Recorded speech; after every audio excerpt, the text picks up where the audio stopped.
जी sir, आगे।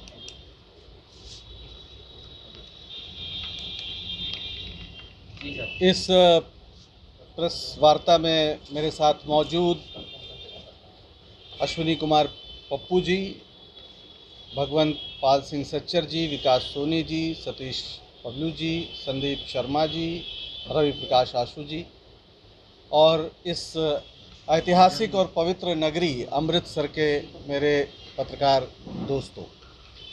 साथियों, आज एक बेहद महत्वपूर्ण विषय पर आपसे संवाद करने के लिए कांग्रेस पार्टी की ओर से मुझे भेजा गया है। देश में एक साथ आज 30 जगहों पर पत्रकार वार्ता हो रही है ताकि आपको बताया जा सके कि 7 सितंबर से जो भारत जोड़ो यात्रा राहुल गांधी जी के नेतृत्व में निकलने जा रही है वो कितनी महत्वपूर्ण है और क्यों उसकी ज़रूरत आन पड़ी है। आपने सुना होगा कि कल राहुल जी ने रामलीला मैदान में जो हल्ला बोल रैली को संबोधित किया, उसमें उन्होंने कहा कि ना विपक्ष को संसद में बोलने दिया जा रहा है, ना उसके संवाद के जो दूसरे रास्ते हो सकते थे उसमें कोई गुंजाइश छोड़ी जा रही है। मीडिया पर दबाव है कि जनता की तकलीफ़ों और विपक्ष की बातों को सामने न रखे। ऐसे में सीधे जनता के बीच जाकर इस देश के हालात पर बात करने के अलावा कोई चारा नहीं है।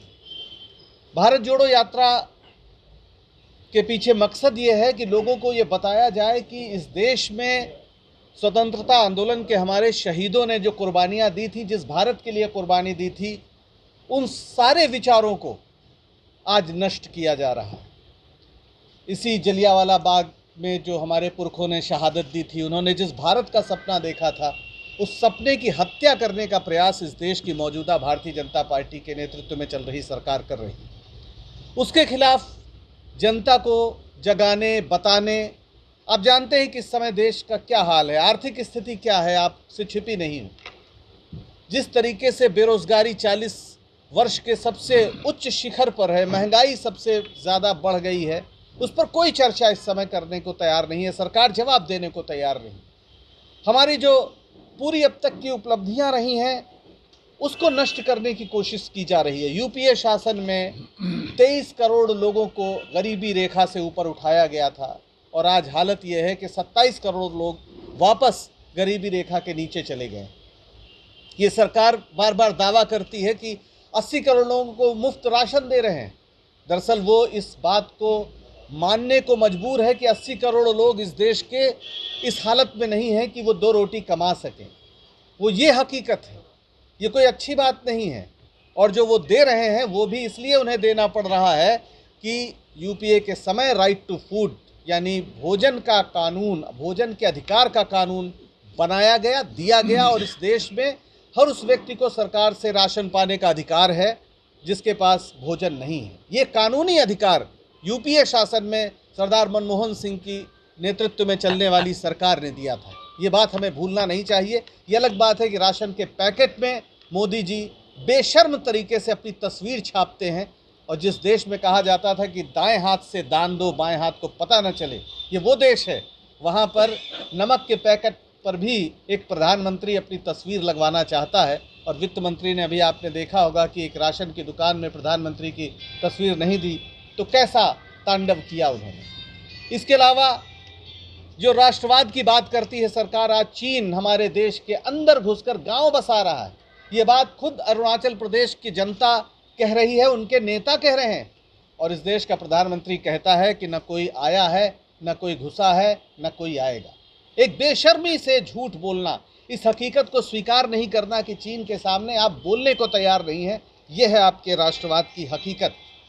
संघवाद पर जिस तरह का हमला हो रहा है, जीएसटी के नाम पर जिस तरह से इकट्ठा किया गया टैक्स केंद्र सरकार अपने पास रख रही है और राज्यों को मोहताज बना रही है, राज्यों की हालत खराब हो रही है और सारी आर्थिक ताकत अपने पास रख रही है। ये हमारे संवैधानिक जो अधिकार हैं राज्यों के, जिसने इस देश को एक फेडरल, एक संघीय स्वरूप दिया, ये उस पर भी हमला हो रहा है।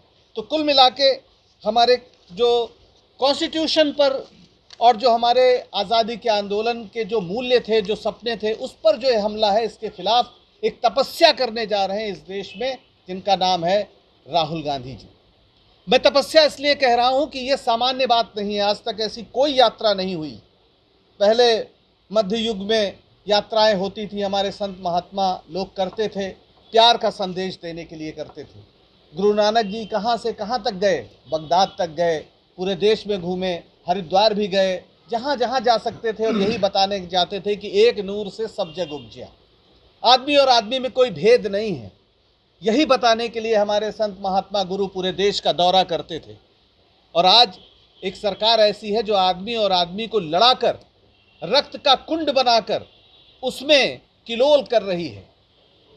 और उसी के खिलाफ संत महात्माओं के उन चरणों की धूल को अपने माथे पर लगाने के लिए, उन्हीं के रास्ते पर चलने के लिए राहुल गांधी जी छोटी मोटी नहीं, 3,500 किलोमीटर से ज़्यादा की पदयात्रा करने जा रहे हैं। ये इतिहास है। आज तक किसी ने भी ऐसी यात्रा राजनीतिक व्यक्ति ने तो नहीं की।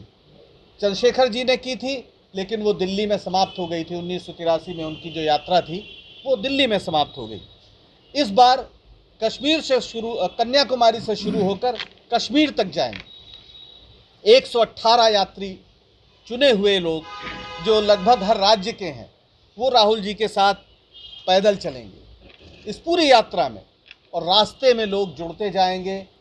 जो हमारे तमाम प्रदेश के कांग्रेस जन हैं वो उसमें जुड़ेंगे, आते रहेंगे। अगले राज्य में जाएंगे, वहाँ लोग जुड़ेंगे। लेकिन जो 118 लोग हैं, जिसमें मुझे बताते हुए खुशी हो रही है कि उस पूरी यात्रा में महिलाओं की तादाद काफ़ी ज़्यादा है।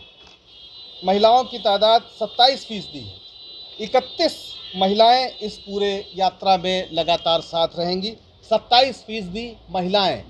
हमारे स्वतंत्रता आंदोलन की एक ये थाती थी कि महिलाएं भी बड़ी तादाद में सड़कों पर उतरती थी। और आज जब एक तरह से इस देश को आज़ाद कराने की एक नई मुहिम शुरू हो रही है, तो उसमें महिलाएं भी बढ़ चढ़कर हिस्सा लेंगी। और इस पूरी यात्रा का मैं आपको डिटेल बता दूं ताकि आपको जानने में आसानी हो। 7 सितंबर को ये यात्रा कन्याकुमारी से शुरू हो रही है, लेकिन उस दिन वहाँ पर रैली होगी। उस दिन जो वहाँ पर जो स्टालिन हैं, जो वहाँ के मुख्यमंत्री हैं, उनसे तिरंगा झंडा स्वीकार करेंगे राहुल जी। वहाँ पर रैली होगी, पहले दिन प्रार्थना सभा होगी, और उसके बाद फिर 8 सितंबर से विधिवत ये यात्रा शुरू होगी। यात्रा 12 राज्यों और 2 केंद्र शासित प्रदेशों से होकर गुजरेगी। तमिलनाडु, केरल, कर्नाटक, आंध्र प्रदेश, तेलंगाना, महाराष्ट्र, मध्य प्रदेश, राजस्थान, हरियाणा, उत्तर प्रदेश, दिल्ली, पंजाब, हिमाचल प्रदेश और जम्मू कश्मीर।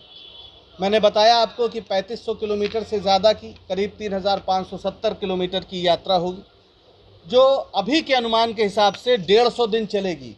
हो सकता है कि इसमें 10-5 दिन का और इजाफा ही हो जाए। ये 5 महीने से ज़्यादा चलने वाली यात्रा है।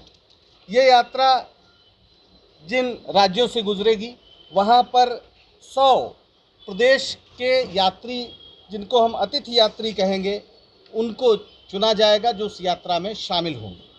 और इस पूरी यात्रा को हम लाइव स्ट्रीम इसकी की जाएगी। आप कभी भी देख सकते हैं कि इस यात्रा में आज क्या हो रहा है।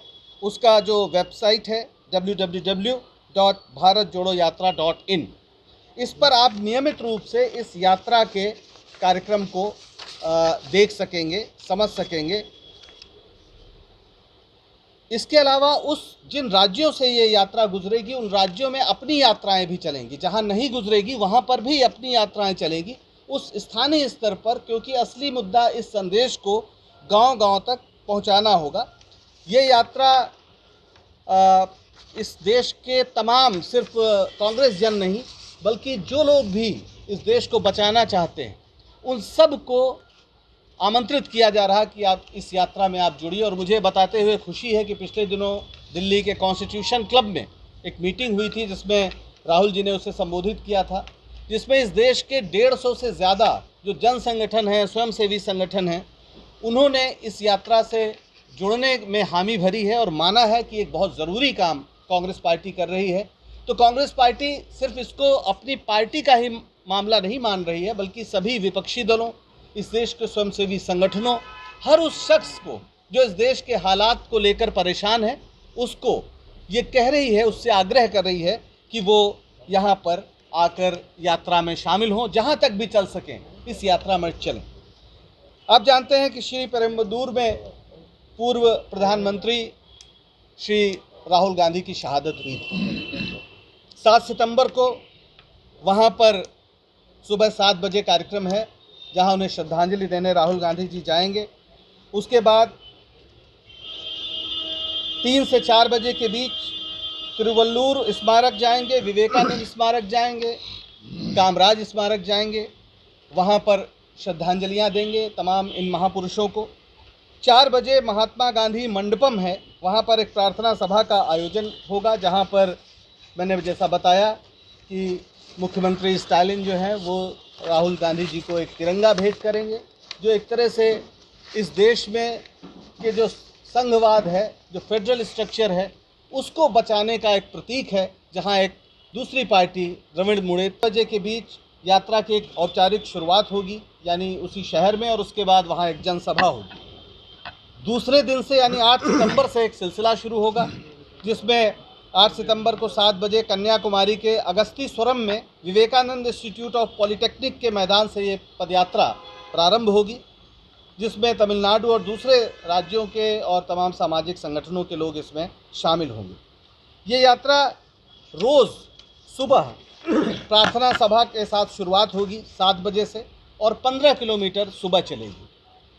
उसके बाद राहुल गांधी जी और जो हमारे तमाम अन्य नेता हैं वो स्थानीय लोगों से मिलेंगे, यानी 15 किलोमीटर चलने के बाद वो कहीं पे हाल्ट होगा, जहां पर स्थानीय लोगों से मेल मुलाकात, बातचीत, आराम थोड़ी देर, और इस संवाद के बाद शाम को फिर 10 किलोमीटर की यात्रा होगी, जो करीब 3:30 बजे के आसपास शुरू होगी और 7 साढ़े 7 तक ख़त्म हो जाएगी।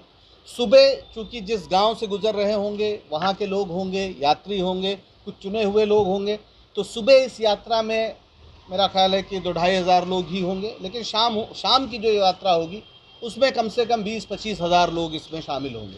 ये इस तरह से बनाया गया है प्रोग्राम कि सुबह स्थानीय जहाँ से गुजर रहे हैं वहाँ के लोग रहें, उनके साथ बातचीत हो ज़्यादा से ज़्यादा, और शाम को पार्टी के और तमाम लोग उसमें शामिल हों। तो रोज़ ये यात्रा इस तरह से चलेगी, और रात में जहाँ पर विश्राम होगा वहाँ पर चौपाल होगा, तमाम सांस्कृतिक कार्यक्रम और इस तरह की तमाम भारत जोड़ो से जुड़े हुए तमाम और गतिविधियाँ होंगी, पौधे लगाए जाएंगे।